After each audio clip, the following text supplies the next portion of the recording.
కాలచంద్రికా గురు కరుణా స్పందితా గంగాజరి ప్రవాహికా బోధామృత ప్రసాదితా సహనశీల భూస్వరూప జ్ఞాన దివ్యదాయక అగ్నివాయు సమ్మిశ్రిత జీవనోద్ధారక అగ్నివాయు సమ్మిశ్రిత జీవనోద్ధారక శరత్కాల చంద్రికా గురు కరుణా స్పందిత. నాగుల వెల్లటూరికి చెందిన వేలూరు సరోజనమ్మ మనకెంతో చిరపరిచితాలు. స్వామిని వదిలి ఉండలేక ఇంట్లో అబద్ధం చెప్పైనా గడ్డికని ఇంకోటని ఏదో ఒకటి చెప్పి స్వామి ఆ చుట్టుపక్కల ఎక్కడుంటే అక్కడికి వెళ్ళి చూసి వచ్చేదని కూడా మనకు తెలిసింది.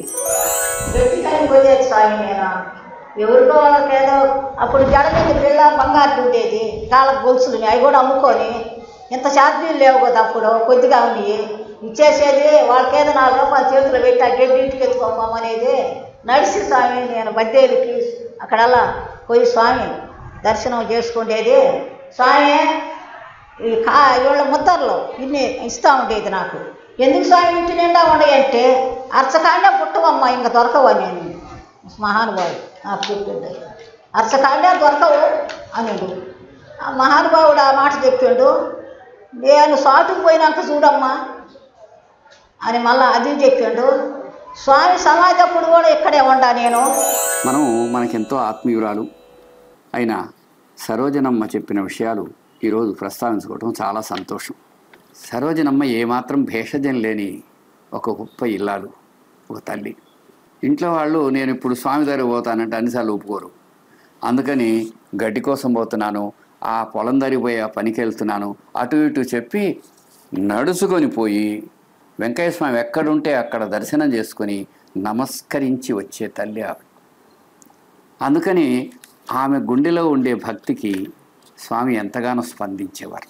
ఈనాడు మనం చెప్పుకునేవన్నీ ఈ జయరామరాజు చుట్టూ ఉన్నా కూడా సరోజనమ్మ ద్వారా అందినటువంటి చక్కటి దివ్యమైనటువంటి లీలలు. ఆమెకి క్యాన్సర్ వ్యాధి వచ్చినప్పుడు స్వామివారు నువ్వు మరణించవమ్మా, నీకు ఇంకా సంతానం కూడా ఉందని స్వామివారి విశేష అనుగ్రహంతో ఆమె వ్యాధి తగ్గి ఆ తర్వాత పుట్టిన బిడ్డే వేలూరు కేశవ చౌదరి. ఆ పిల్లవాడు సంవత్సరం బిడ్డగా ఉన్నప్పుడు అనారోగ్యంగా ఉంటే స్వామివారు రాజుపాళెం జయరామరాజు వాళ్ళ ఇంట్లో ఉన్నారని తెలిసి ఈ సరోజనమ్మ బిడ్డను తీసుకుని వస్తుంది. స్వామి నేను బండి బాధల మహానుభావుడు నాకెంత సాయం చేసిందో, ఆయన చేసిన సాయం నాకు ఇప్పటికి నా బిడ్డలకు కానీ అందరికి కూడా. మా అబ్బాయి పుట్టినాక ఒకటే 2-3 సార్లు ఏదో పాలు మారికి వస్తూ ఎత్తుకొని వచ్చిన. రాజుపాలెంలో ఉన్నాడు స్వామి, ఏకాదశి ఆ పొద్దు ఎత్తుకొచ్చాడు బండేసి. ఏంది స్వామి వీటితో జబ్బులు ఒకటే ఆయన ఆగలేకుండా ఉండాలని అడియాలకు. అమ్మో ఏమన్నా మాట అంటే ఏమే భూమి మీద ఉండరు ఆయన అంటే అనింది. అట్టనే ఏదో ముగ్గురు అబ్బాయిలు ఏదో సులభంగా అనేందుకు లేరు, అయిపోయింది కథ. ఒక్కమ్మనింది. ఒక్కమ్మను అమ్మ ఇంకేదో పాలు మారికంట ఏదో పెట్టు ఒక్కమ్మ అంటే ఏకాదశి అయాల కేలపిండి వంద స్వామిని అదే పెట్టమ్మా పెట్టింది. ఆమె ఒక్కమ్మ చేతికొండ పెట్టించిండు. ఆ స్వామి నేను ఏది అనుకున్నానో అది నాకు సాయం చేసిండు ప్రతి ఒక్క దాంట్లో. సరోజనమ్మకు బాగా బాగలేకుండా వచ్చినప్పుడు స్వామి అనుగ్రహంతో అందులోంచి ఆమె తేరుకొని ఒక గొప్ప తల్లి అయింది. ఆమెకు 3 పిల్లలైతే మొదటి 2 ఆడపిల్లలు, తర్వాత మన అందరికీ ఆత్మీయుడైనటువంటి కేశవ్ చౌదరి బిడ్డ అనమాట, ఆమె మగబిడ్డ. అతనికి చిన్నప్పుడు ఎప్పుడూ బాగలేకుంటే ఒకసారి స్వామి ఇక్కడ రాజుపాలెం జయరామరాజు ఇంట్లో ఉన్నాడు అని తెలిస్తే ఆమె వెళ్ళి స్వామిని అడిగి అక్కడ బిడ్డను తీసుకుపోయి చూపించింది. ఆ రోజు ఏకాదశి కాబట్టి అక్కడ ఒక్కెమ్మ ఉంటే ఒక్కెమ్మతో స్వామి చెప్పారమ్మా బిడ్డకి ఏదైనా పెట్టమ్మా అంటే ఆ పిల్లవాడికి ఆకలి అయి ఉండొచ్చు. అనగానే ఎవరో ఇచ్చిన పేలపిండి దోశ ఉంటే ఒక్కెమ్మ బాబుకు తినిపించింది. ఎంత గొప్ప దివ్య వరప్రసాదం, ఎంతటి ధన్యతో. మరి సరే ఈమె అనుమానం ఏందే పిల్లాడి ఒళ్ళు బాగాలేదే అని. బహుశా ఈ బాలారిష్టాలు లాంటివి ఏదో ఉండవచ్చు. ఏం చేయదు అంటాడు. అప్పుడు ఇవి అనుకుంటది కొళ్ళు రావడం ఓడడం అంటే కనీసం 7 సంవత్సరాలన్నా పడుతుంది. ఇంకా అప్పుడు దాకా ఈ బిడ్డతో ఇట్లాగే మనం ఇబ్బందులు పడతానే ఉండాల్సిందేమో, అనారోగ్యంతో ఇబ్బంది పడతా ఉండాల్సిందేమో అనుకుంటుంది. కానీ చిత్రంగా వాళ్ళ ఆ సమస్యని స్వామి కొద్ది రోజుల్లోనే తీసేస్తారు. స్వామి కల్లో కనిపించి ఈ బిడ్డని ఎత్తుకొని ఉన్నట్టు నేలలో ఒక టెంకాయ గట్టిగా పాతుకుపోయి ఉంటే దాన్ని బలవంతంగా ఆ టెంకాయని బలంగా వేపినట్టు దాని కింద నుంచి ఒక పాము వచ్చి ఈ చేతిలో ఉండి బిడ్డ పళ్ళ మీద పాము పాటు వేయడం, 2 పళ్ళు రాలిపోవడం జరిగింది. అంటే స్వామి ఎప్పుడో 10 సంవత్సరాల తర్వాత వాళ్ళ బిడ్డకి తీరవలసిన కష్టాన్ని కల్లో కొద్ది రోజుల్లోనే ఆ బిడ్డకి పళ్ళుండే బిడ్డని పట్టుకోవటం, పాము పాటు వేయడం జరిగి ఆ విధంగా పళ్ళుండి పోతే జబ్బు పోతే అని చెప్పడం, ఆ కళ ద్వారా వెంటనే ఆ అబ్బాయికి ఆరోగ్యం చేకూరడం జరిగింది. ఈరోజు ఎనుగుతు రమణ ఈ కొట్టాలు కొంటాడా బిడ్డ చెప్పాడా సాయి? అదే ఇప్పుడు ఆ నెల్లూరులో కొని ఉండేవి చూస్తే ఒక్కొక్కటి ₹1 కోటి అమ్ముతాయి. మహానుభావుడు దయా. స్వామి పళ్ళూడితే జబ్బు పోతుందిలేమ్మా అన్నారు. ఈమె వెంటనే మనకేముంటుంది, అనుమానాలు ఎక్కువ కదా, నిత్య శంకితులం. వాడికి ఇప్పుడే చిన్నోడు 1-2 సంవత్సరాలు, 7 ఏళ్ళకు కానీ పళ్ళూడవు కదా, మరి అది ఎప్పటిదాకా ఎలా బాధపడగలం అని బాధపడుతూ ఉంది ఆవిడ. విచిత్రం, ఆమెకు కళ వచ్చింది. ఆమె కళలో ఒక భూమిలో కొబ్బరికాయ పాతిపెట్టుంది. అది చూస్తూ దానికేసి చూస్తుండేటప్పటికి ఆ కొబ్బరికాయలోంచి ఒక పాము పైకి వచ్చింది కళలో. ఆ పాము ఏం చేసిందంటే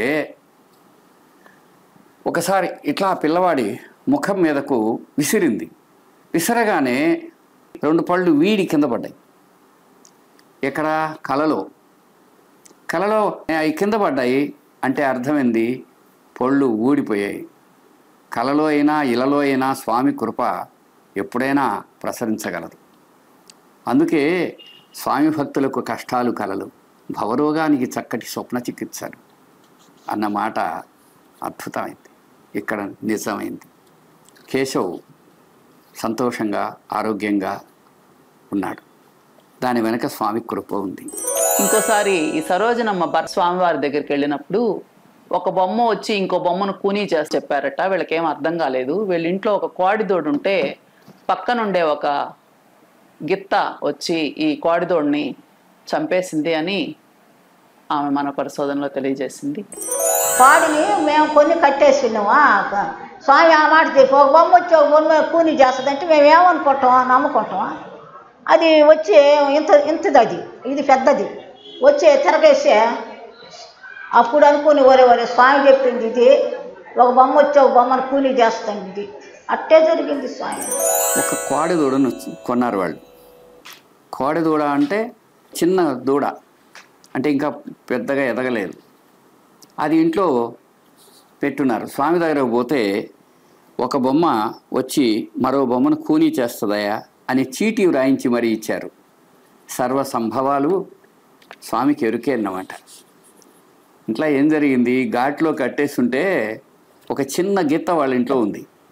గిత్త అంటే చిన్న ఎద్దు, అది కొంచెం పొగురుది. వేరే దోస్తో ఒప్పుకోలేక పోయి దాన్ని కుమ్మేపటికి అది పక్కకు పడింది. బలంగా తగలడంతో ఆయువు పట్టు అంటారు. అదేమో చిన్నదైపోయా దూడ, కోడిదూడ, అది చనిపోయింది. అంటే ఆ వేళ ఈ విధంగా వచ్చి ఒక బొమ్మ ఇంకో బొమ్మను కూనీ చేస్తుంది అనగానే వాళ్ళు స్వామిని ఆశ్రయించి తరుణోపాయం అడిగి ఉంటే ఎలా ఉండేది. దాని నుంచి మనం నేర్చుకోవాల్సింది ఏంది, ఎప్పుడైనా మహానుభావులు ఎదురుపడి ఇలాంటి సందర్భం వచ్చినప్పుడు తరుణోపాయం వారినే అడిగి ప్రార్థించాలని. ఈ వేలూరు సరోజనమ్మోళ్ళకి గొర్రెలు చాలా ఉండేవి. ఒకసారి వాటన్నిటికీ వ్యాధి వచ్చింది. స్వామి దగ్గరికి పోయి చెప్పుకుంటే వాటిని అమ్మేసేయమని స్వామివారే స్వయంగా ₹16 ఇచ్చి, డబ్బులు ఉన్నాయి స్వామి ఛార్జీ కన్నా కూడా పర్వాలేదు తీసుకోమని చెప్పి ఇచ్చి పంపించారని. ఇవి ఆ జయరామరాజు ప్రమాణ పత్రాలు రాస్తూ ఉండేటప్పుడు స్వామి దగ్గర పెట్టడానికి డబ్బులు చాలినంతగా లేవే అని అనుకుంటే అప్పుడు స్వామి ఆమెకి డబ్బులు చీటీ రాయొద్దయ్యా, దిశ చీటీ రాయండి అంటే డబ్బులు తీసుకోకుండా రాసే చీటీని దిశ చీటీ అంటారు, ఆ విధంగా రాయమని స్వామివారు చెప్పటం. వీళ్ళు ఇంటికి వెళ్ళి ఆ గొర్రెలన్నీ అమ్మేసుకొని ఆ విధంగా నష్టపోకుండా మేము బాగుపడ్డామని కూడా ఈమె ద్వారా తెలియవచ్చింది. ఇలా రాజుపాళెంలో ఎంతోమంది వాళ్ళ కష్టాలు అవి చెప్పుకొని వెళ్ళినప్పుడు ఈ జయరామరాజు ఇంట్లో జరిగిన సంఘటనలకంతటికి కూడా ఆయన ప్రత్యక్షంగా ఆ విషయాలన్నీ తెలిసి అక్కడ ఉండటం కూడా మనం గుర్తు చేసుకుంటున్నాము. తర్వాత మేకల గురించి వాటి గురించి అది చెప్పండి, బాగుంటుంది. నేను గొయ్యి కాస్తా ఉంది. రాజుపాలెం పోయినా స్వామి గొయ్యికో బాగలేదు, జబ్బు వచ్చిందని. ఇంటికి పోతానే అమ్మేయి, మరి ఉండించుకోకూడదు, నువ్వు అమ్మేసేయి, నువ్వు కాయకూడదు, అయితే ఉండకూడదు అని చెప్పిండు. అని స్వామి అన్నీ రాస్తా ఉండదు. నా కాడ 5 రూపాయలు కూడా డబ్బులు లేవు, డబ్బులు చీటీ అని రాయిస్తా ఉన్నాడు. నాకు ఆ డబ్బులు లేవే, ఎట్ట చేసేదో అని ఆలోచించుకుంటా ఉండలేదు. అప్పుడు స్వామి నా చీటీ కాడికి వచ్చాక, అయ్యో దిస్ చీటీ రాయి, డబ్బులు చీటీ రాయి బాగా అంటాడు స్వామి. చూసినవా ఆ మహానుభావుడు ఎట్ట కనుక్కున్నట్టు, ఏం చేసిండు, అన్నీ ఆయన దగ్గర మాటలు ఒక్కొక్కటి ఒక లక్ష.